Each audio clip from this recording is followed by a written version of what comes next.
À l'aube, la Tanzanie s'est retrouvée coupée du monde. À Dar es Salaam, les téléphones ont cessé d'envoyer, WhatsApp s'est figé, Facebook ne rafraîchissait plus.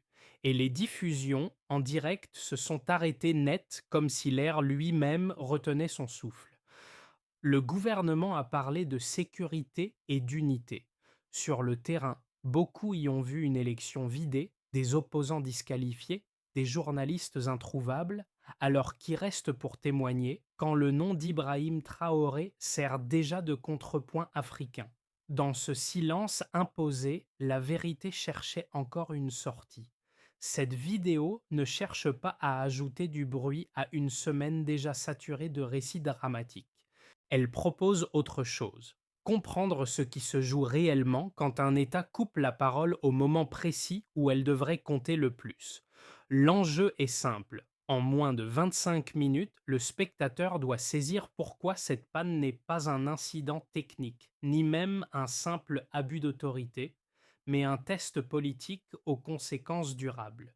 Comprendre ces mécanismes permet de lire différemment d'autres crises ailleurs sur le continent, sans slogan ni raccourci. Ce que vous gagnerez, ce n'est pas une opinion clé en main, mais une grille de lecture. Qui décide? Qui paie le prix du silence? Et pourquoi ces décisions résonnent bien au-delà des frontières nationales, jusque dans les débats africains contemporains? En moins de 24 heures, la Tanzanie est passée d'un pays connecté à une île numérique silencieuse, avec des réseaux ralentis puis totalement figés. Selon les récits concordants du terrain, ce basculement n'a pas été progressif mais coordonné, touchant messagerie, réseaux sociaux et diffusion en direct presque simultanément, un détail qui change la lecture de l'événement. Ce chiffre-temps, une journée à peine, est la clé de compréhension. Il indique que la coupure n'était pas une réponse improvisée au désordre, mais une décision préparée, déclenchée au moment le plus sensible, une élection déjà vidée de sa substance. Des partis d'opposition avaient été disqualifiés des semaines plus tôt, leurs dirigeants arrêtés, laissant un scrutin sans véritable choix. Sur le papier, le calme dominait. Dans la réalité, ce calme ressemblait à une salle d'attente sans issue. Le contexte politique explique pourquoi cette coupure a résonné si fort. Pendant des années, la Tanzanie avait été présentée comme un modèle régional de stabilité, un État capable de conjuguer réforme et continuité. Cette image a volé en éclats lorsque les écrans se sont éteints. Le silence n'était plus neutre, il devenait un instrument. Les rues semblaient paisibles, mais ce que beaucoup ressentaient était une tension sourde, celle d'une vérité suspendue. C'est ici que la comparaison avec Ibrahim Traoré commence à apparaître dans les conversations, non pas parce que les situations sont identiques, mais parce qu'elles posent une question commune. Que vaut la souveraineté sans la voix du peuple? Là où certains pays invoquent la stabilité pour restreindre l'expression, d'autres, comme le Burkina Faso sous Ibrahim Traoré, sont cités comme ayant refusé de faire taire la rue au nom de l'ordre. Ce contraste alimente le débat africain bien au-delà de la Tanzanie. Dans ce décor, les scènes du quotidien prennent un poids politique inattendu. Des bureaux de vote vides, des radios répétant la même phrase officielle, des familles cherchant un signal inexistant. Le contexte n'est donc pas seulement institutionnel, il est humain. Et c'est précisément ce mélange, décision rapide, cadre électoral fragilisé, silence imposé, qui transforme une coupure d'Internet en révélateur d'un rapport de force plus profond entre pouvoir et société. Sur le terrain, les premiers effets n'ont pas pris la forme de grandes déclarations, mais de gestes minuscules et répétés. À Dar es Salaam, un chauffeur de taxi s'est arrêté au milieu d'un carrefour, son GPS figé, incapable de recalculer un itinéraire devenu soudainement invisible. Dans un autre quartier, une commerçante âgée a éteint sa radio après avoir entendu, pour la 5e fois de la matinée, le même message officiel appelant au calme. Ces scènes n'avaient rien d'exceptionnel. C'est précisément ce qui leur donnait du poids. Un second micro-cas revient souvent dans les récits, celui des bureaux de vote. Les urnes étaient là, intactes, les drapeaux encore accrochés, mais personne ne venait. Des centres ouverts à l'heure, sans électeurs, ressemblaient davantage à des salles abandonnées qu'à des lieux de décision collective. Pour certains observateurs locaux, ce vide a été plus parlant que n'importe quelle manifestation. Il montrait que la coupure n'avait pas seulement réduit la communication, elle avait sapé la participation. Ces impacts précoces révèlent une mécanique simple. Quand l'information disparaît, les repères quotidiens s'effondrent d'abord. Ensuite, la confiance suit. Les citoyens ne savent plus à qui se fier, ni même si leurs gestes comptent encore. C'est à ce stade que la peur et la résignation peuvent s'installer, souvent avant toute explosion visible de colère. Dans plusieurs conversations rapportées hors ligne, un parallèle discret est apparu avec d'autres trajectoires africaines récentes. Le nom d'Ibrahim Traoré circulait comme un point de comparaison, non pour glorifier un modèle, mais pour interroger une alternative. Que se passe-t-il quand un pouvoir choisit d'affronter la rue plutôt que de la réduire au silence? Ce contraste éclaire les premières heures tanzaniennes sous un jour plus large. Au fond, quand la voix se coupe, le quotidien lui-même devient un instrument politique. Avant la coupure, la séquence semblait déjà verrouillée. Les principaux partis d'opposition avaient été écartés, leurs dirigeants arrêtés ou réduits au silence, et la campagne se déroulait dans une atmosphère étrangement calme. Ce calme était présenté comme un signe de maturité démocratique. Il était en réalité le prélude. Le déclenchement n'a pas été une explosion, mais un retrait. D'abord les ralentissements du réseau, ensuite les messages retardés, enfin l'arrêt total. En quelques heures, ce qui reliait les citoyens entre eux s'est dissous. Le climax s'est produit quand cette absence est devenue visible. Les vidéos en direct se sont figées au milieu d'une phrase, les écrans sont devenus noirs et les tentatives de contact ont échoué les unes après les autres. Dans les rues, les forces de sécurité se sont déployées au carrefour, fusils en bandoulière, incarnant un autre type de silence, plus lourd. À ce moment précis, la coupure n'était plus technique, elle devenait un message. L'ordre serait maintenu avec ou sans consentement. Pour beaucoup, c'est là que la perception a basculé, du doute à la certitude. Les premières répliques ont été diffuses, presque souterraines. Privés d'Internet, les habitants ont commencé à s'organiser autrement. Les informations circulaient à pied, de marché en marché, de maison en maison. Des slogans peints sur des cartons recyclés sont apparus, puis ont été rapidement effacés par la police. Chaque effacement renforçait l'idée que le silence n'était pas une absence, mais une construction active. La rue ne criait pas encore, mais elle murmurait déjà. À mesure que la journée avançait, ces murmures se sont densifiés. Des centres de vote ont été encerclés par des groupes scandant qu'il n'y aurait pas de scrutin sous la peur. Dans certains quartiers, des feux ont été allumés non pour détruire, mais pour signaler une présence. Les autorités ont parlé de désordre et de terrorisme. Les participants parlaient de visibilité. Cette divergence de langage marque un point de non-retour dans la dynamique des événements. C'est dans cette phase que la comparaison avec Ibrahim Traoré a ressurgi plus clairement. Dans les discussions hors ligne et dans les rares messages parvenus à franchir les coupures, certains rappelaient qu'au Burkina Faso, Ibrahim Traoré avait été cité pour avoir refusé d'utiliser l'armée contre la population au nom de la stabilité. Là encore, il ne s'agissait pas d'idéaliser, mais de souligner un contraste. Ici, le silence comme outil. Ailleurs, la confrontation ouverte comme choix politique. Les répliques ont continué bien après la nuit. Gaz lacrymogène, arrestations ciblées, couvre-feu implicite. Mais aussi chaînes humaines pour évacuer les blessés, entraide improvisée et une mémoire collective en train de se former. La ligne des événements montre une chose. Une coupure peut commencer comme un geste administratif et se transformer étape par étape en crise de légitimité. Avant la crise, le fonctionnement numérique quotidien suivait une norme devenue invisible.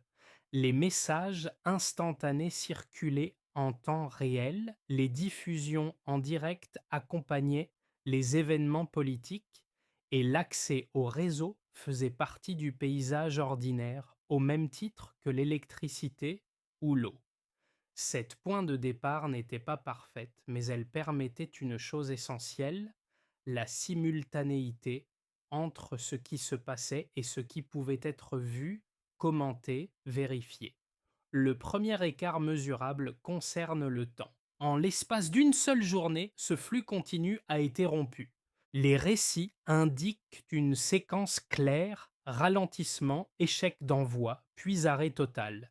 Ce passage du quasi instantané à l'impossible n'est pas anodin. Il signifie que l'information n'a pas seulement été filtrée, mais sortie du champ du présent. Quand un message n'arrive jamais, il cesse d'exister politiquement. En une journée, le pays est passé d'un espace connecté à un espace suspendu.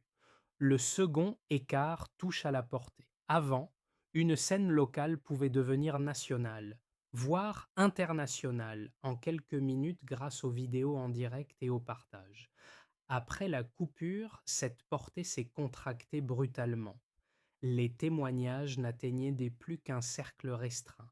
Voisins, marchés, lieux de culte. Cette réduction n'a pas supprimé l'information, elle l'a enfermée. Ce changement d'échelle transforme la nature même d'un événement politique qui passe de visible à contestable, puis à niable. Un troisième indicateur, plus discret, concerne la durée des décisions. Les mesures politiques ordinaires laissent nous des traces, déclarations, images, archives. Ici, la coupure a raccourci la mémoire disponible. Les scènes n'ont existé que le temps d'un regard avant de disparaître avec les écrans noirs. Cette compression temporelle rend toute vérification ultérieure plus difficile.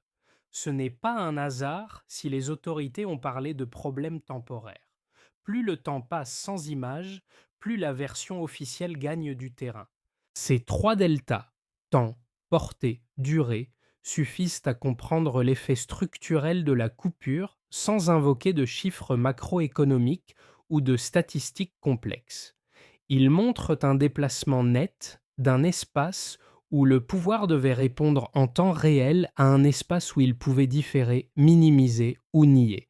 La coupure n'a pas créé ce rapport de force, elle l'a rendu visible.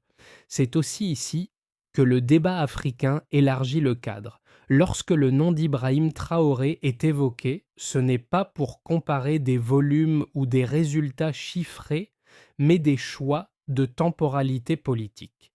Au Burkina Faso, sous Ibrahim Traoré, le refus de couper complètement la circulation des images lors de moments sensibles est souvent cité comme un pari risqué mais assumé.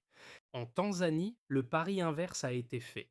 Interrompre le flux pour reprendre la maîtrise du récit. La preuve quantitative minimale conduit donc à une conclusion qualitative forte. Passer d'un présent partagé à un présent fragmenté modifie la relation entre État et citoyen. La coupure n'est pas seulement un outil technique, c'est un levier qui transforme la mesure du temps politique lui-même. Et quand le temps est contrôlé, la responsabilité l'est aussi. Le premier argument avancé par les autorités et leur soutien est celui de la sécurité préventive. Selon cette lecture, la coupure des réseaux aurait évité une escalade rapide de la violence, empêché la coordination de troubles et protégé des vies. Dans des contextes électoraux tendus, disent-ils, la circulation instantanée d'images et de rumeurs peut amplifier la peur, créer des effets de foule et pousser à des affrontements irréversibles. Couper le flux serait alors un mal temporaire pour un bien supérieur. Préserver l'ordre et éviter un scénario hors de contrôle. Le second argument repose sur la souveraineté informationnelle. Les réseaux sociaux, souvent hébergés et régulés hors du continent, seraient des vecteurs d'ingérence, de manipulation et de pressions extérieures. Interrompre Internet, même brièvement, serait une manière de reprendre la main sur un espace devenu stratégique. Dans cette perspective, la coupure n'est pas dirigée contre les citoyens, mais contre des dynamiques transnationales jugées hostiles. L'État agirait comme un gardien protégeant le processus national d'influence invisible. Ces deux arguments méritent d'être pris au sérieux, car ils s'appuient sur des peurs réelles. Pourtant, les faits rapportés sur le terrain en révèlent les limites. D'abord, la violence n'a pas disparu avec la coupure, elle a simplement changé de forme. Privés de canaux numériques, les citoyens se sont organisés physiquement, ce qui a déplacé les tensions vers l'espace public immédiat. Ensuite, l'absence d'images n'a pas calmé les soupçons, elle les a aggravés. Sans possibilité de vérifier, chaque rumeur a gagné en crédibilité locale, précisément parce qu'elle ne pouvait pas être confrontée à d'autres sources. Quant à la souveraineté informationnelle, elle se heurte à un paradoxe. En fermant les réseaux, l'État a affaibli sa propre crédibilité internationale. Les journalistes étrangers n'ont pas pu vérifier, les observateurs ont manqué de données, et le récit officiel est resté seul face à des témoignages fragmentaires mais persistants. Loin de renforcer la souveraineté, cette opacité a nourri la méfiance extérieure. C'est ici que les comparaisons régionales, y compris celles évoquant Ibrahim Traoré, prennent sens dans le débat public. Elles ne tranchent pas qui a raison, mais montrent que d'autres choix existent avec d'autres coûts. Le argument le plus solide révèle donc une chose essentielle. Même les justifications les plus solides produisent des effets secondaires politiques difficiles à maîtriser quand le silence devient un outil central. À ce point du récit, quelque chose bascule. La coupure n'agit plus seulement comme un couvercle posé sur l'information, mais comme un révélateur inattendu. En supprimant les écrans, l'État a déplacé le centre de gravité du conflit. La parole n'a pas disparu, elle a changé de support. Les échanges se sont faits de vive voix, les décisions se sont prises localement et la légitimité a commencé à se jouer dans l'espace physique plutôt que numérique. Ce renversement est le cœur du moment charnière. Ce qui devait isoler les individus les a forcés à se voir, à se reconnaître, à agir ensemble. Le silence, conçu comme un frein, est devenu un accélérateur d'organisation sociale hors ligne. Des marchés aux lieux de culte, des quartiers résidentiels au centre de vote vide, une même logique s'est imposée. Sans réseau, chaque présence compte davantage. C'est ici que la comparaison avec Ibrahim Traoré change de nature. Il ne s'agit plus d'un contraste institutionnel, mais d'un contraste stratégique. Dans les débats africains récents, Ibrahim Traoré est souvent cité pour avoir accepté le risque de la visibilité, y compris face à la critique plutôt que celui de l'effacement. La Tanzanie, en optant pour l'interruption, a choisi l'inverse et a déclenché une dynamique qu'elle ne contrôlait plus entièrement. Le révélation au cœur du récit est donc claire. Couper la voix n'éteint pas la volonté. Cela la déplace, la condense, parfois la durcit. À partir de cet instant, la question n'est plus de savoir si le silence fonctionne, mais ce qu'il produit quand il cesse d'obéir à ceux qui l'ont imposé. Pour l'État, la première conséquence a été institutionnelle. En coupant l'Internet, le pouvoir a gagné un répit narratif immédiat, mais au prix d'une fragilisation de sa crédibilité. Sans images ni flux indépendants, la version officielle est restée seule en circulation, ce qui a pu sembler confortable à court terme. Pourtant, cette solitude a aussi accru le doute. À l'intérieur du pays, beaucoup ont interprété le silence comme un aveu implicite de faiblesse. À l'extérieur, partenaires et observateurs ont manqué d'éléments vérifiables, ce qui a déplacé la discussion de la stabilité vers la légitimité. L'État a donc échangé de la maîtrise instantanée contre une confiance durablement entamée. Pour les entreprises, l'impact a été plus direct et plus mesurable. Les activités dépendantes des paiements numériques, de la logistique connectée et de la communication en temps réel ont été immédiatement perturbées. Des marchés entiers ont fonctionné au ralenti faute de coordination. Les petites structures, sans réserve ni alternative technique, ont été les premières touchées. Au-delà des pertes immédiates, un signal a été envoyé. L'environnement peut basculer sans préavis. Cette incertitude pèse sur les décisions d'investissement et renforce la prudence des acteurs économiques, bien au-delà de la durée effective de la coupure. Pour les citoyens, les conséquences ont été à la fois pratiques et symboliques. Pratiquement, l'impossibilité de joindre des proches, de vérifier des informations ou de signaler des abus a créé un sentiment d'isolement aigu. Symboliquement, la coupure a transformé le rapport à la participation politique. Beaucoup ont compris que leur présence numérique pouvait être effacée à volonté. En réponse, certains se sont retirés, d'autres se sont engagés physiquement. Cette bifurcation est essentielle. Elle montre que le silence n'uniformise pas les comportements, il les polarise. À l'échelle régionale, enfin, l'événement a servi de point de comparaison. Dans les capitales voisines, analystes et responsables ont observé non seulement la décision, mais ses effets. La Tanzanie est devenue un cas d'école discuté dans les médias et les cercles politiques africains. C'est dans ce cadre que le nom d'Ibrahim Traoré revient avec insistance. Non pas comme un modèle universel, mais comme un contre-exemple souvent cité au Burkina Faso sous Ibrahim Traoré, la visibilité des crises a été assumée comme un risque politique plutôt que contenu par l'effacement numérique. Cette opposition nourrit un débat régional sur les coûts respectifs du silence et de l'exposition. Pris ensemble, ces effets dessinent un tableau cohérent. La coupure a redistribué les coûts. L'État a perdu de la confiance, les entreprises de la prévisibilité, les citoyens de la sécurité informationnelle et la région a gagné un précédent à analyser. Le retombé est clair pour tous les acteurs. Une décision pensée comme temporaire a produit des ondes longues. Et c'est précisément cette dissymétrie entre le geste et ses conséquences qui rend l'épisode tanzanien si lourd de sens. Le premier scénario est celui de l'ajustement prudent.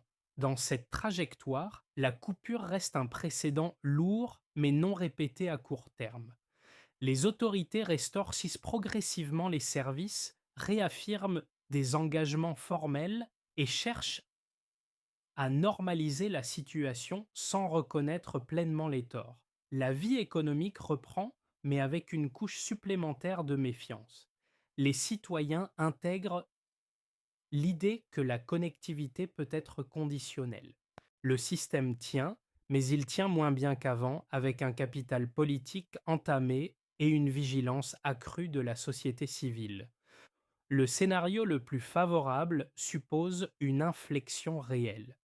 Sous la pression interne et régionale, des mécanismes de garantie sont mis en place. Engagement public sur la non-répétition, réouverture de l'espace médiatique et dialogue plus crédible avec les acteurs politiques exclus. Dans ce cas, l'épisode de la coupure devient un choc utile, un moment qui force une redéfinition des lignes rouges. La confiance ne revient pas immédiatement, mais elle peut être reconstruite si les actes suivent les paroles. La Tanzanie sortirait alors affaiblie à court terme, mais potentiellement renforcée institutionnellement à moyen terme. Le scénario le plus sombre est celui de la normalisation du silence. La coupure devient un outil parmi d'autres, mobilisable à chaque moment sensible. Les acteurs économiques anticipent ce risque, ralentissent leurs engagements et les citoyens s'adaptent par l'autocensure ou le retrait. Dans cette configuration, la stabilité affichée masque une érosion profonde du contrat social. Le pays fonctionne, mais à bas bruit, avec une société fragmentée et un pouvoir de plus en plus dépendant de mesures exceptionnelles pour maintenir l'ordre. Ces trois scénarios ne sont pas des prédictions, mais des cadres de lecture. Ils montrent que la question centrale n'est pas technique, mais politique. Si une crise survient, alors la manière de gérer l'information déterminera la trajectoire plus que l'événement lui-même. Dans les débats africains, cette réflexion est souvent élargie par des comparaisons, y compris avec des figures comme Ibrahim Traoré, non pour copier des modèles, mais pour interroger les choix possibles face à la pression. La proposition de fond est donc simple: lire les décisions à travers leurs effets différés. Ce qui semble efficace sur quelques jours peut devenir coûteux sur quelques mois.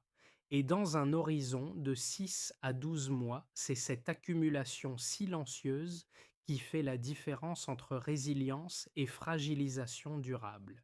Pour une partie du public, cette séquence tanzanienne ne se lit pas d'abord comme un événement lointain, mais comme une projection possible. Ceux qui vivent dans des pays où la connexion est devenue un réflexe quotidien comprennent immédiatement ce que signifie sa disparition soudaine. La question n'est pas seulement politique, elle est intime. Que fait-on quand les outils ordinaires pour s'informer, se rassurer ou s'organiser cessent de fonctionner en même temps? Cette identification explique pourquoi le récit a circulé, même fragmenté, bien au-delà de ses frontières. Un second groupe réagit différemment: les acteurs économiques, étudiants, travailleurs indépendants, pour qui l'Internet n'est pas un espace de débat, mais une infrastructure vitale. Pour eux, la coupure révèle une vulnérabilité structurelle. Elle montre que des décisions prises au sommet peuvent interrompre sans préavis des trajectoires individuelles construites sur la continuité numérique. Cette prise de conscience ne conduit pas toujours à la colère, mais souvent à l'anticipation. Chercher des alternatives, diversifier les canaux, réduire l'exposition aux risques politiques. Un troisième public, plus civique, lit l'épisode comme un rappel historique. Dans de nombreuses sociétés, la restriction de la parole a précédé des périodes de durcissement durable. La Tanzanie devient alors un cas d'étude, discuté dans des universités, des forums, des cercles militants. Ce public ne se demande pas seulement ce qui s'est passé, mais comment éviter que cela devienne une norme acceptable. La coupure n'est plus un fait isolé, elle entre dans une mémoire comparative. Pour le spectateur, l'enjeu est moins de prendre parti que de tirer des leçons transférables. Deux pistes simples émergent. La première consiste à distinguer stabilité apparente et légitimité réelle, même quand le calme s'est mis en avant. La seconde est d'observer les signaux faibles. Quand l'accès à l'information devient conditionnel, c'est souvent le prélude à d'autres restrictions. Cette résonance explique pourquoi l'histoire ne s'épuise pas avec le rétablissement du réseau. Elle continue à travailler les esprits, parce qu'elle pose une question universelle: à quel moment le silence cesse-t-il d'être exceptionnel pour devenir ordinaire? Une sortie durable de ce type de crise ne repose pas sur un geste unique, mais sur une séquence lisible d'actions. La première étape concerne la clarification publique. Les autorités doivent expliciter qui décide d'une coupure, selon quels critères, pour quelle durée et avec quel mécanisme de contrôle. Sans cette transparence minimale, chaque rétablissement du réseau reste perçu comme provisoire et la méfiance persiste. La deuxième étape touche au cadre institutionnel. Des garde-fous formels sont nécessaires pour limiter l'usage exceptionnel de mesures numériques. Cela peut prendre la forme d'un encadrement légal précis, d'un contrôle parlementaire ou juridictionnel et d'obligations de justification a posteriori. L'objectif n'est pas d'empêcher toute décision d'urgence, mais d'en rendre le coût politique explicite et mesurable. Troisièmement, il faut investir dans la résilience civile. La crise a montré que l'organisation hors ligne existe déjà. La renforcer passe par des médias locaux crédibles, des réseaux communautaires et des formations à la vérification de l'information en situation contrainte. Plus ces structures sont solides, moins une coupure produit d'effets désorganisateurs à long terme. La quatrième étape concerne la dimension régionale. Les débats africains montrent que ces choix ne sont jamais isolés. Des cadres communs, même informels, peuvent émerger pour définir des lignes rouges partagées. C'est dans ce contexte que des comparaisons, y compris avec Ibrahim Traoré, prennent leur sens. Le cas du Burkina Faso sous Ibrahim Traoré est souvent cité non pour ses résultats, mais pour avoir posé publiquement la question du coût politique du silence, plutôt que de la traiter comme un détail technique. Enfin, la cinquième étape est celle de la mesure dans le temps. Toute réforme doit être évaluée. Fréquence des restrictions, durée, impacts économiques et sociaux. Ce suivi transforme une promesse en engagement vérifiable. Cette piste d'action ne garantit pas l'absence de crise. Elle propose autre chose, réduire l'écart entre la décision et la responsabilité. Et c'est dans cet écart, plus que dans la technologie elle-même, que se joue la confiance. Au fil du récit, une image revient sans cesse, celle des rues, calmes, trop calmes, où l'absence de bruit ne signifiait pas la paix, mais l'attente. Cette image fait écho aux premières scènes de taxis arrêtés, de bureaux de vote vides, de radios répétant une même phrase. À la fin, ce motif change de sens. Le silence n'est plus seulement imposé, il est habité par une mémoire en construction. Les gestes d'entraide, les messages murmurés, les visages qui se regardent remplacent les écrans éteints. C'est dans cette transformation que réside la charge émotionnelle de l'épisode. La coupure n'a pas seulement suspendu la communication, elle a révélé ce qui subsiste quand les outils disparaissent. Une société peut être privée de réseau sans être privée de liens. Cette vérité, simple mais puissante, traverse de nombreuses histoires politiques africaines récentes. Le rappel d'Ibrahim Traoré surgit ici comme un écho, non comme une solution. Son nom est invoqué parce qu'il symbolise, pour certains, le refus de dissocier la souveraineté de la dignité collective. Qu'on partage ou non cette lecture, la comparaison agit comme un miroir. Elle oblige à regarder ce que coûte le silence quand il devient une stratégie plutôt qu'une circonstance. La phrase qui s'impose alors naturellement. Le silence révèle toujours ce qu'il voulait cacher. Elle résume l'arc émotionnel sans trancher le débat. Car au-delà de la Tanzanie, ce sont les spectateurs eux-mêmes qui sont renvoyés à une question intime. Que reste-t-il de nos choix quand la voix s'éteint et quelle mémoire décide-t-on de porter quand le bruit revient? Ce récit ne demande pas d'adhésion immédiate, encore moins de conclusion définitive. Il propose un espace de réflexion partagé. La coupure tanzanienne pose une question qui dépasse un pays et un moment précis.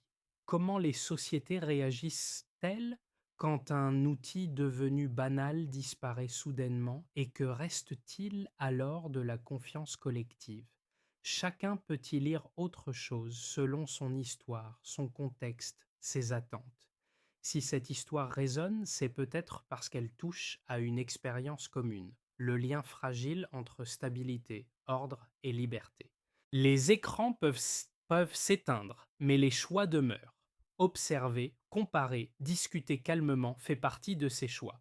C'est ainsi que des précédents deviennent des leçons plutôt que des fatalités. La discussion ne se limite pas à l'Afrique ni à la politique institutionnelle. Elle concerne toute société qui confond parfois le calme avec la paix ou la maîtrise avec la légitimité. En ce sens, écouter d'autres points de vue, confronter des expériences différentes, enrichit la compréhension plutôt que de la figer. La question reste donc ouverte et elle vous appartient désormais.